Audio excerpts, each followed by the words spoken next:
Welcome to Lead the Way with Anna Gauker. Your guide, Anna Gauker, is on a quest of her own to find effective ways of creating change and inclusion in our communities. You have come to the right place if you believe in truth, justice, and coffee. Thanks for joining us. Hello, this is Lead the Way, and I'm Anna Gauker.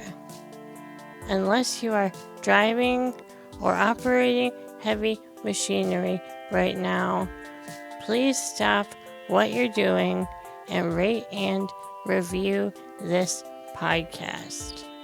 And be sure to tell all your friends that Lead the Way is available on Spotify, Google Play, Stitcher, TuneIn, YouTube, and Apple Podcasts. We appreciate all of your support. If you're looking for some light and inspiration, this is the episode for you. I recently had the chance to have a conversation with Dr. Roxie Hentz, the founder and CEO of CEOs of Tomorrow, a nonprofit organization that offers social entrepreneurship workshops and courses to young innovators and problem solvers inspired to shape their world. We had a wide-ranging conversation that just scratched the surface of Dr. Hentz's outstanding career that has included so many community-focused contributions. There is a lot to learn from in this discussion, so listen closely. Here is Dr. Roxie Hentz. I'd love to learn more about your background, and I'm hoping we could start all the way from the beginning with your academic path. Can you tell me a bit about how you chose your undergrad major?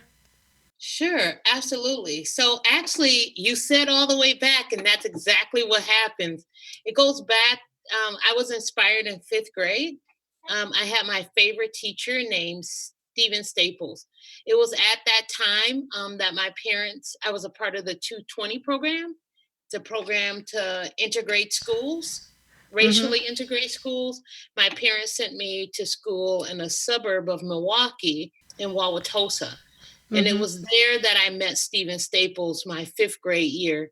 And really quickly, he was exceptional. On the first day of school, there was a sea of white faces. And when I sat down, they actually moved away from me.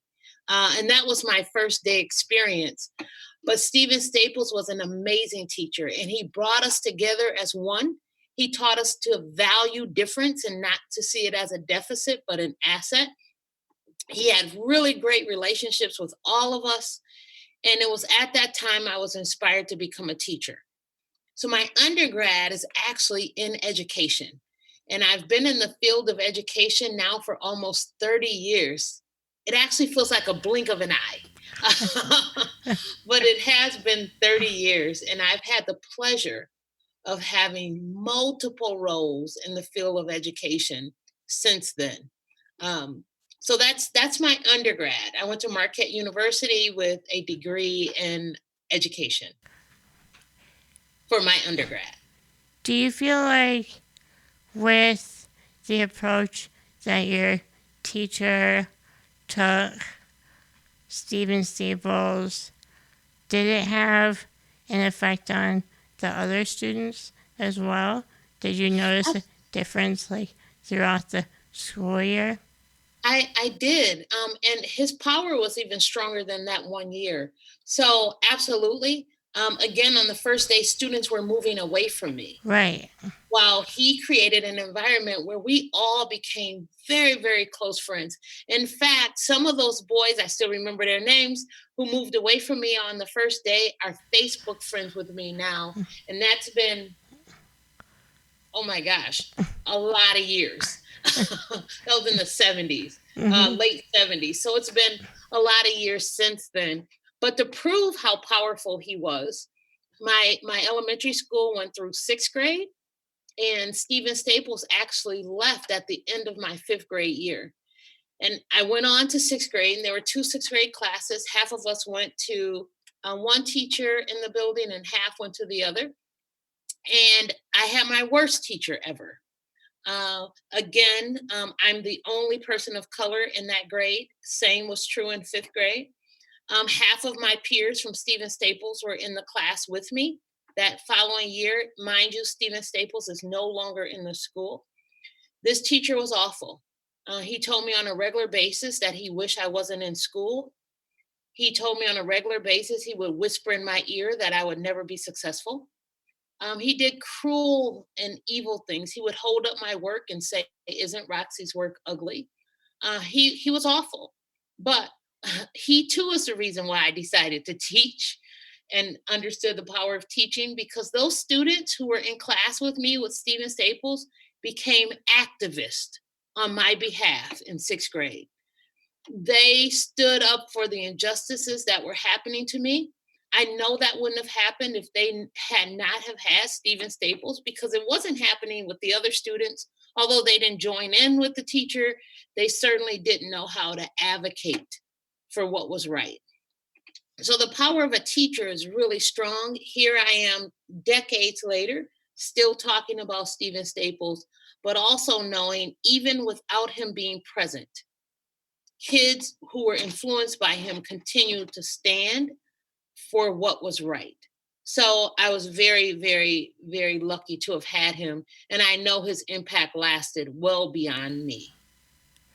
You also mentioned that your worst teacher is another reason why you chose to be in that arena. How do you feel like it impacted you? I mean, it sounds like that experience motivated you. Absolutely. For some reason in Wauwatosa, they had one African American person in every grade. There were no other students of color, Latino, Asian. There were no other students of color. There was one African American in every grade. And this teacher motivated me. And I don't want to just say motivate. I'm sure this came from home too. I had a strong sense of self and a great deal of pride in my culture. And I already knew my oldest brother had graduated from Harvard University when I was born. So I already knew that, we're smart and we're successful and that kind of thing. So I couldn't be broken. But what inspired me was that I knew that if I didn't perform, ensure that he had to give me good grades, there were others following me. And it would be harder for them if I gave up or if I didn't produce my best. What he taught me was how to make sure that the words that you say to students, that you carefully think about them, that you're careful about what you do, and that words can stay with people for a long time. So not only did he influence me as an educator, he influenced me as a parent, he influenced me as a citizen, or just a person with empathy and understanding, just by showing what not to be. So I think what's made me a strong teacher is the combination of both of them. Obviously, Stephen Staples more than the other. I don't even remember his name, but I do know that I often tell the story of these two teachers to both my students as well as others, because it was pivotal and very critical in my life as a student. You majored in education and then you went on to get your master's and PhD. What guided you in your specialty? Good question. So When I started teaching at age 22, graduated from Marquette, and I decided to teach in the inner city of Milwaukee. I had 99.9% African American low income students. I chose that group of students. I wanted to give them what Stephen Staples gave to me. Uh, and 3 years later, I continued to work for Milwaukee Public Schools, but I kept feeling like, wow, they're paying me to do what I love, which is teach. And I realized like I wanted to reach more kids. So I continued to teach and I opened my first nonprofit organization when I was 25, along with working full time for Milwaukee Public Schools to continue to enhance the lives of young people. Uh, and it was then where I realized, wow, it'd be pretty cool to have a business degree. So I went back to school about 3 years into running my nonprofit and studied and received my master's degree in business administration. And then fast forward several years, I've had multiple positions, as I said before, as an educator. And one of them was at the University of Wisconsin Milwaukee. And while at UW Milwaukee, my role was a teacher on special assignment. And I was assigned to, I worked only at UW Milwaukee, but for Milwaukee Public Schools to help train pre-service teachers or students studying to become teachers and how to successfully teach in urban schools. And while there, I don't know how this happened, but I got the PhD bug and decided I wanted to pursue a doctorate degree. And I chose Cardinal Stritch University for that because I didn't want to neglect either one of my passions, business or education. And I wanted something that would allow me to merge the two of those degrees and backgrounds and passions. And Cardinal Stritch offered a PhD program that has a focus on leadership and also social justice. And in it were professionals from all different backgrounds. And so I wanted that because it would allow me not to have to do one or the other. So I went on to pursue my PhD. Just the first time I went to school, just because, uh, not for promotion or anything like that requirement. I went because I wanted to pursue higher education. You said that you started your first nonprofit when you were in your 20s teaching. Hmm. How did you come to that decision and how did you juggle that with getting your MBA and then your PhD? Like, Yeah. how many hours do you have in the day? Because I want a few more. Yeah. Exactly. I often get that question. And so when I was growing up, my mother owned two businesses, Charm and Finishing School for kids. And she also was a professional seamstress. So she owned her own fashion design company. And I learned early on that I wanted to be an entrepreneur. I would make pillows and sell them in her window when I was 7. So I knew I was going to do something with entrepreneurship. And that's true for most of my siblings.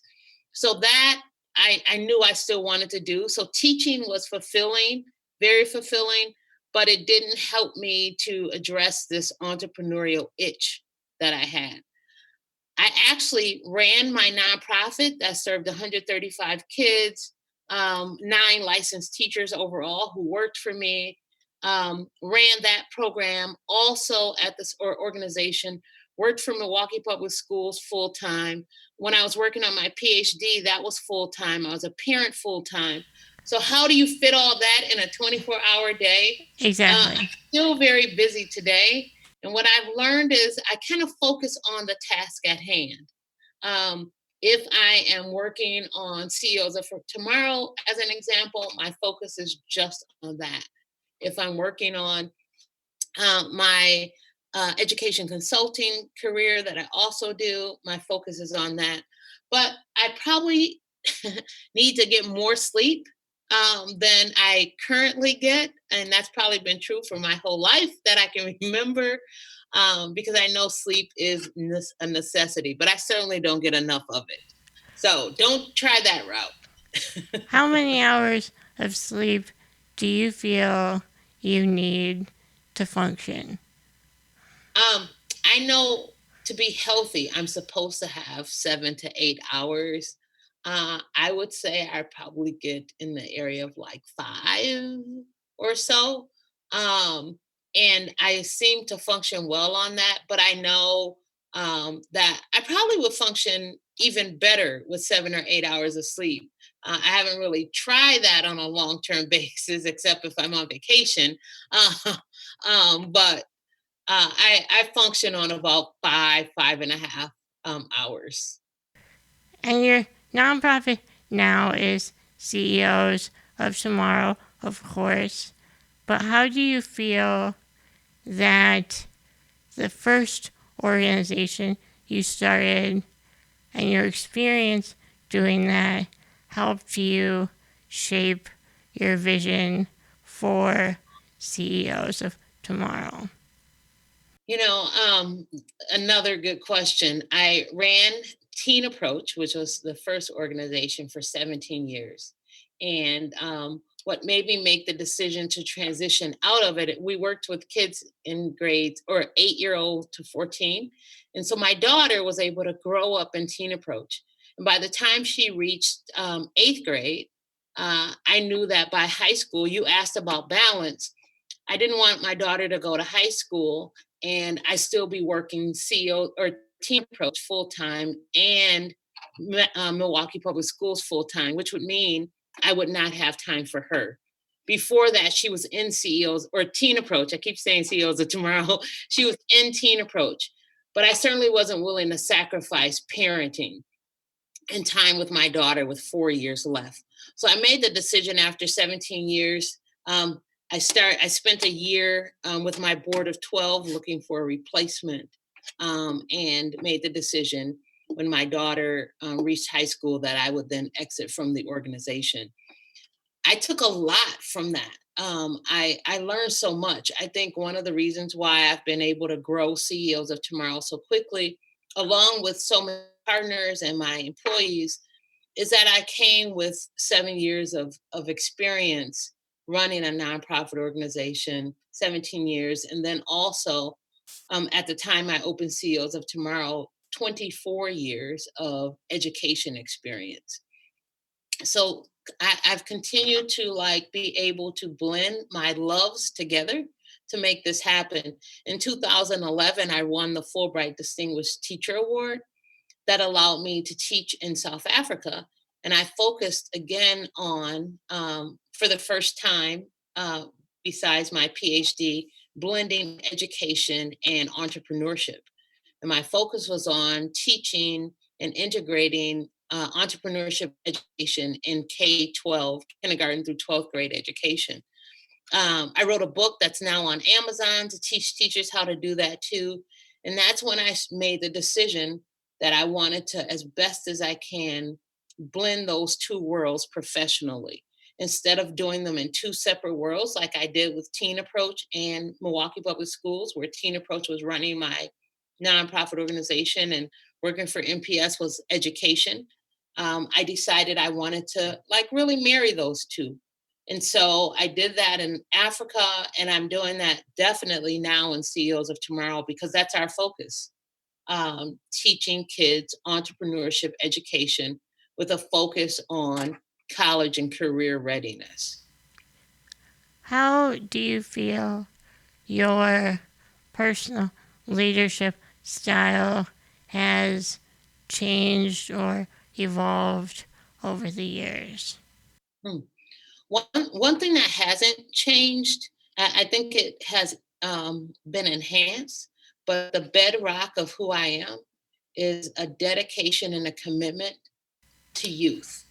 And Mm-hmm. that extends beyond just being present for them, but really doing all that I can to enhance the overall growth, development, and self awareness and value that people see in youth and that youth see in themselves.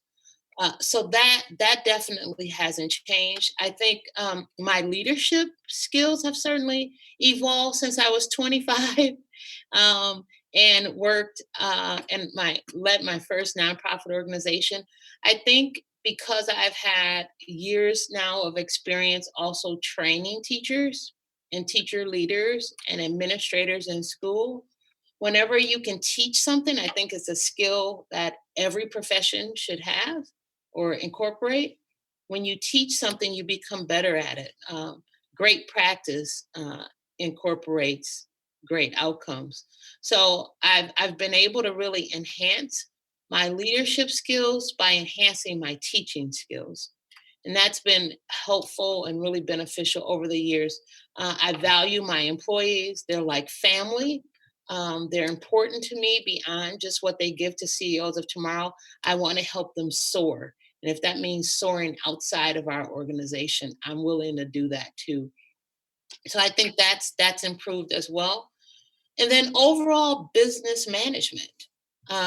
When I opened my first nonprofit organization, although successful, I did that based on like watching my mother. With no She had an associate's degree. Not that you have to have a degree in order to be a successful entrepreneur, but she had an associate's degree, and I watched her run her businesses. But I realized over time that there were things that I could learn, not just with my master's degree, but really learning from other entrepreneurs and other educators in this same space. I'm a reflective practitioner, and I'm always looking to grow, as I said before, and develop. So I think I've also grown when it comes to just overall business management. Are there ways that you feel leadership or management style in a nonprofit role differ or overlap with a for profit entrepreneurial pursuit? I often tell people, uh, people who are interested in running a nonprofit, people who don't run a nonprofit, and people who are currently running nonprofits, that running a nonprofit is like running a for profit business. And if you don't incorporate the same skills and the same background, you still have to manage people, you still have to manage money, you still have to grow revenue. It may look a little different, but all the same tentacles that are present for one who's running a for profit are important for a nonprofit. I encourage, I often feel that my getting a background uh, knowledge in with an MBA and learning about business administration helped me to be more effective as a transformational leader, regardless of what I'm leading. I think the other thing to say when I look at both comparing a nonprofit, running a nonprofit and a for profit, they both should look at making a difference in the community. CEOs of Tomorrow focuses on social entrepreneurship education. In other words, we teach our young people how to run businesses that not only make a profit, but address social issues of importance to them. You may have noticed, especially in the last 10 years or so, that for profit businesses are starting to integrate ways to give back to the community. And they realize their consumers are more likely to purchase from them when they know that the business they're purchasing from really has good social good and social will. So even in that sense, I don't think they're different because we're expecting our for-profit businesses that we as customers or consumers purchase from to also care about and show their care to the community. So I think they both kind of overlap very specifically. Do you have any additional advice to someone who might also even be in their 20s who's considering starting a nonprofit for the first time? What would you say? Uh, the older people get, the more fear they have when it comes to launching a business, nonprofit or for profit. Just the older you get, fear stands in the way of a lot of things that people want to do. And my feedback or my suggestion or advice would be to go for it. Um, we teach minimum viable product, meaning start small and do it well. Or easy way to understand that: start small and do it well, and kind of test your ideas before you spend a lot of money and a lot of time. And it may help you to really direct your business in a direction that consumers really would value and want. So my advice would be not to wait. Like, anything that you say or dream to do, to go for it, to not let fear or uncertainty get in the way.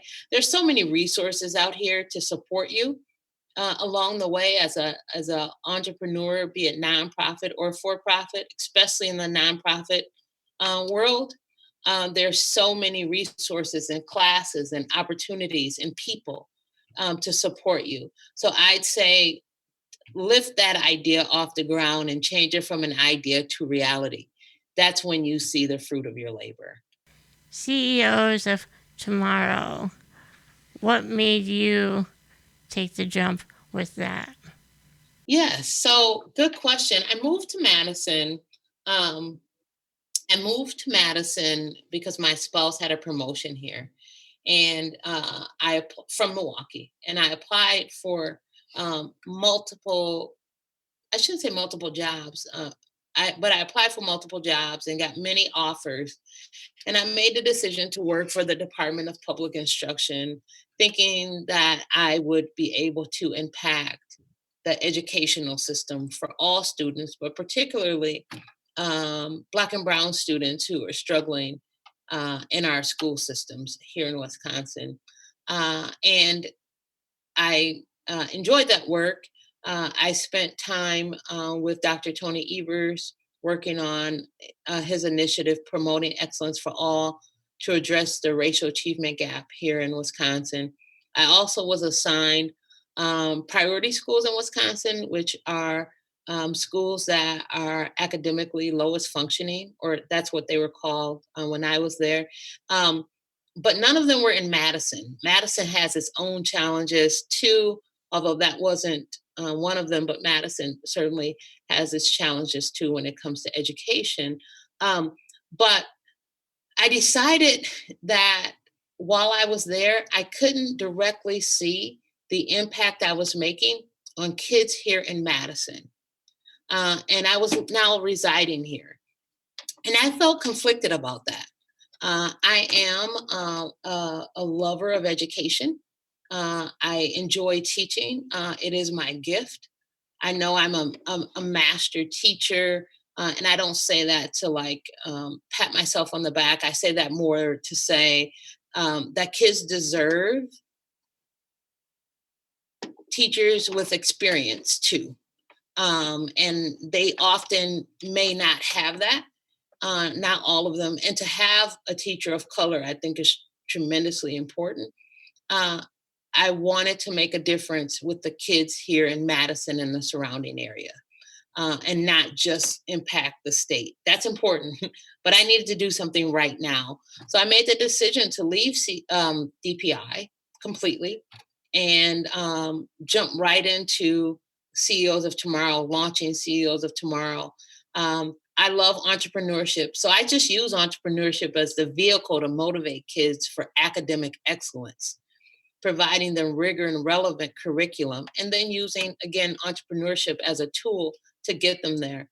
Through our programs, our students can earn 8 Madison College credits through prior learning. They also earn MMSD high school credits if they're MMS Madison Metropolitan School District students. They also can earn a Wisconsin employability certification.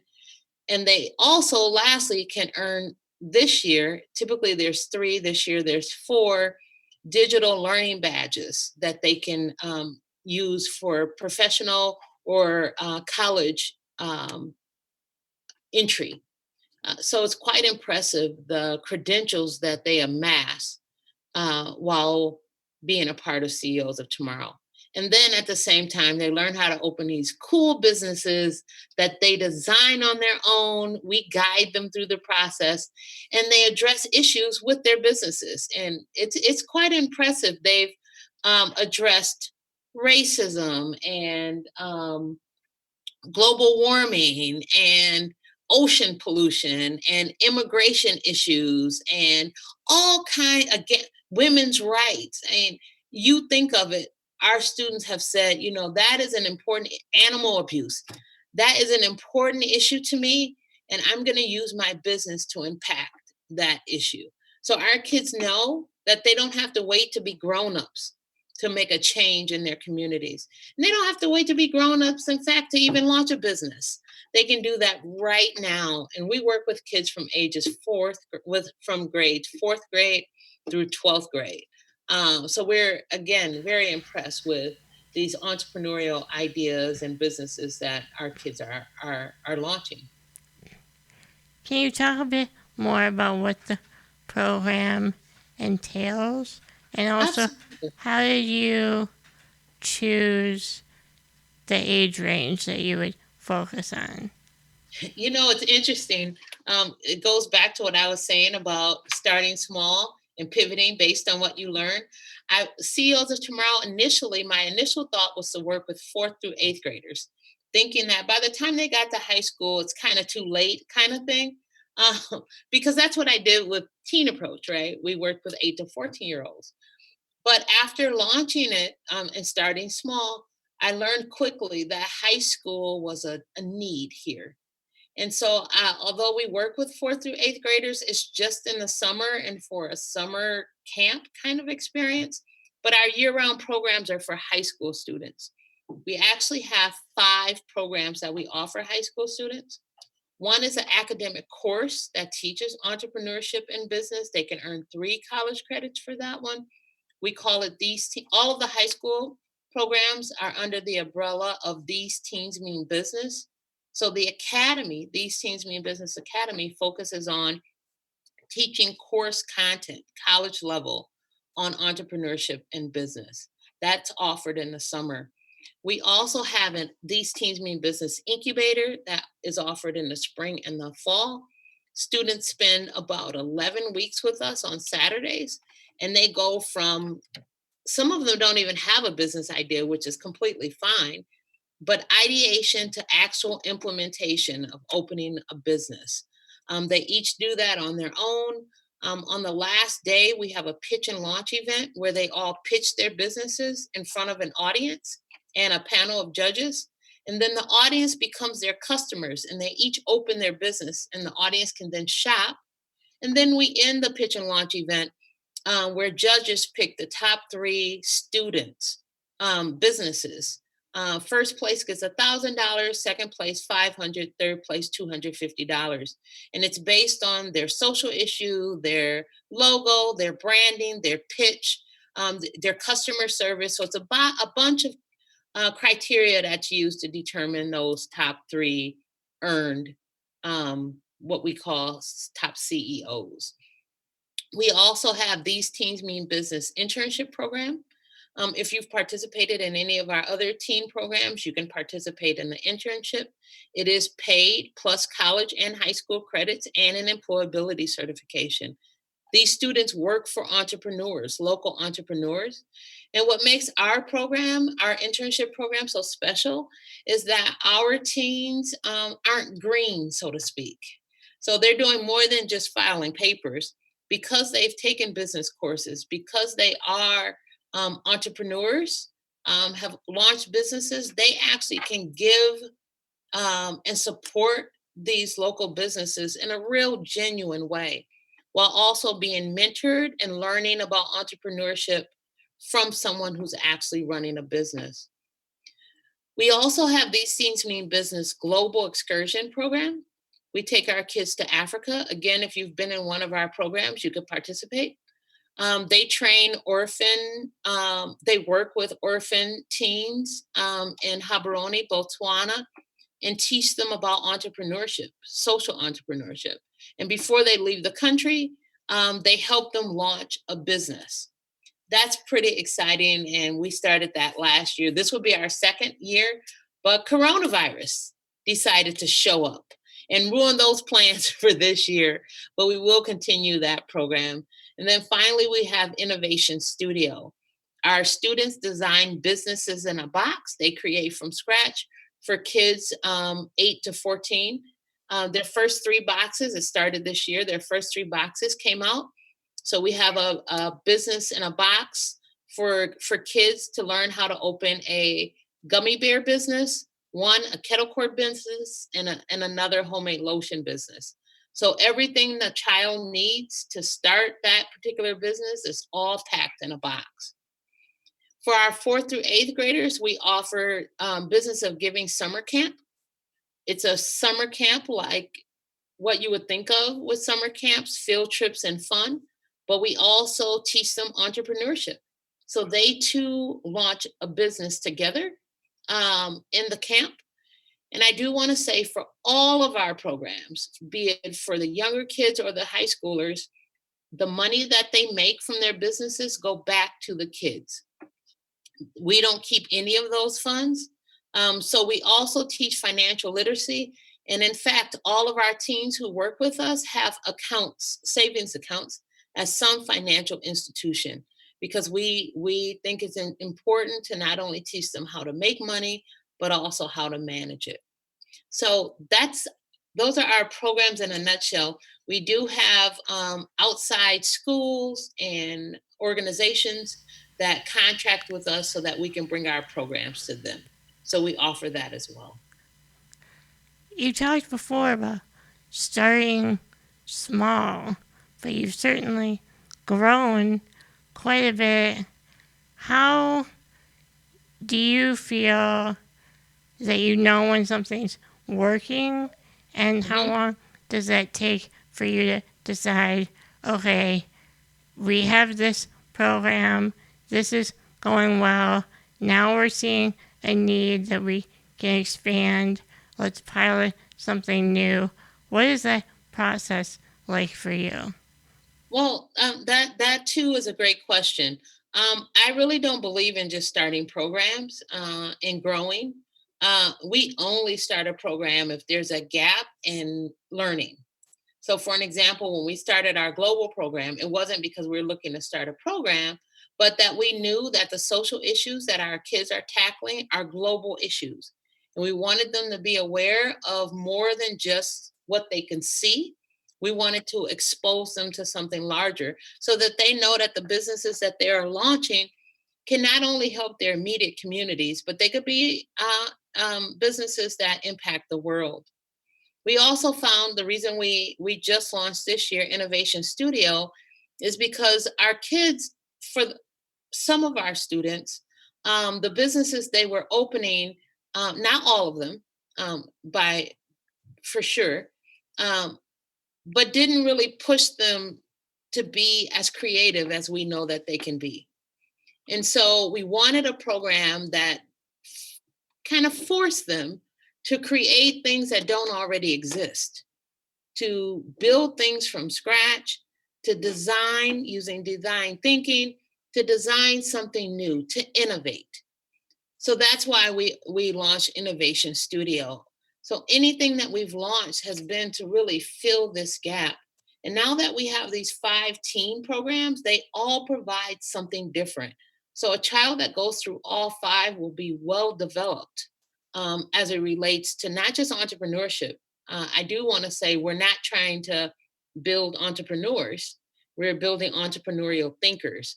And no matter what careers these young people choose or academic backgrounds to study after high school, if they choose to do that, they'll have skills that they need no matter what. Entrepreneurial thinkers are creative, innovative. They learn leadership skills. They learn public speaking. They learn risk taking, like all those 21st century skills that are needed no matter what you become are taught within CEOs of Tomorrow. So we're excited about that.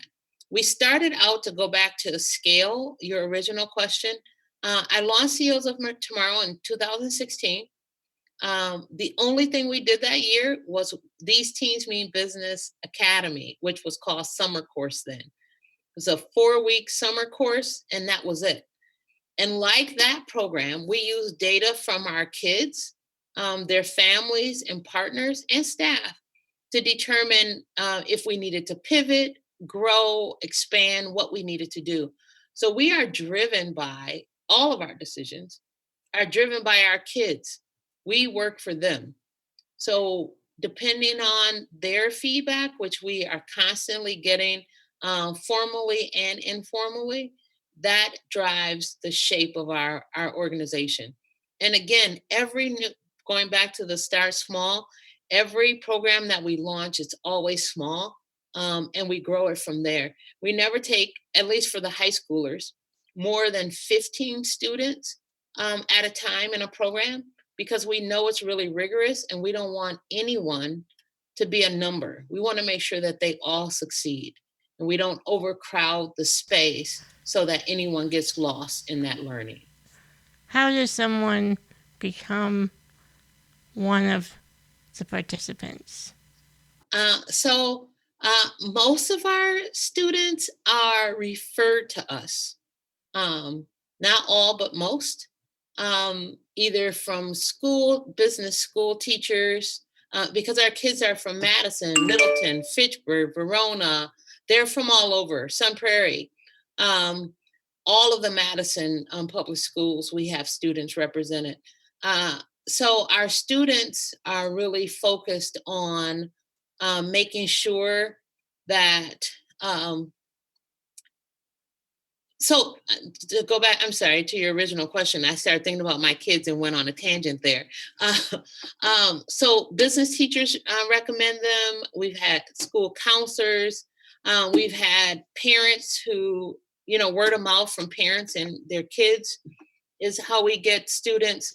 We also have partners who send us kids on a regular basis. Central Hispano, Big Brothers, Big Sisters, community organizations or community centers in the area. We have lots of feeders, I should say. And then for and a lot of teachers, school counselors, the recruitment of our students really has become easy because of all of these people who are referring them to our organization. And what's really nice about that is it's a diverse group of young people in every way, racially, religiously, socioeconomically. And what that does is teaches, which is what I think I received as a young person. It teaches how to easily move through difference, to fluidly move and see assets in all people. Because once you build a relationship with people, you understand them, you appreciate them, and you value them, even if there's a difference. And that's another thing that I think kids walk away with in CEOs of Tomorrow, because they get the opportunity to really engage with all types of people. It's fascinating to watch it. Is each of the participants required to interview before they start the program? Good question. No, we have no barriers to entry. So we don't look at their grades. We don't look at what a teacher's report. We don't go based on someone else's recommendation. Anyone can join our program until it's full. So we definitely do not interview kids. We know that all children are wrapped in brilliance. So we want them all, no matter their background, their lifestyle, no matter what. We know everybody is wrapped in brilliance and we want them all. How did you set up the global program? What was that process like? So I was really excited about being able to offer the global program. It largely, the success of that, like setting it up, really came out of my Fulbright Distinguished Award. With that, I have relationships and colleagues and supporters at the U.S. Department of State. They worked very closely with me and the embassy in Gaborone, Botswana, to help set up this trip uh, and experience and partnerships. The embassy there, the U.S. embassy there, also was really critical in helping me to design the program. And then also UW Madison's African Studies Department were very helpful in supporting us as well. In fact, we contributed to their discovery boxes, their boxes that UW Madison African um, department has. They're like classroom boxes on different countries in Africa that teachers can check out to teach their kids about authentically teach their kids about countries in Africa. Our students put together, with the support of our partner, one of our partners there, a discovery box for Gaborone. So now kids all over Wisconsin can learn about firsthand about Gaborone, Botswana. So the African department at UW Madison helped with that as well. And then just my own connections. And together we were able to design and create a really powerful program for not only the students in Africa, but for our students too. We were there 12 days. For our first launch, for the pilot, our goal was to be able to be there for a couple weeks. The students certainly felt like they could have been there much, much, much, much longer. But we were there for 12 days. It's a big expense. So we're always looking for supporters, financial donors to help us get there. When we took our first group last year, with the exception of one, no one ever had a passport before until then. Most of the kids hadn't even been on an airplane, our kids. So imagine their first trip was 20 something hours on an airplane. So imagine what it did for our kids to know that this was possible.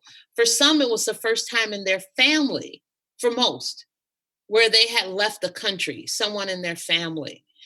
So it's a tremendous opportunity all around. Again, not just for the students in Africa who benefit from our students there, but our students are benefiting from them too. What stands out in your mind as something you've accomplished that you're the most proud of so far? Oh, that is going to be so hard to say the most. I'll have to say parenting then. Um, I'm proud of all of this other stuff, but that I've done.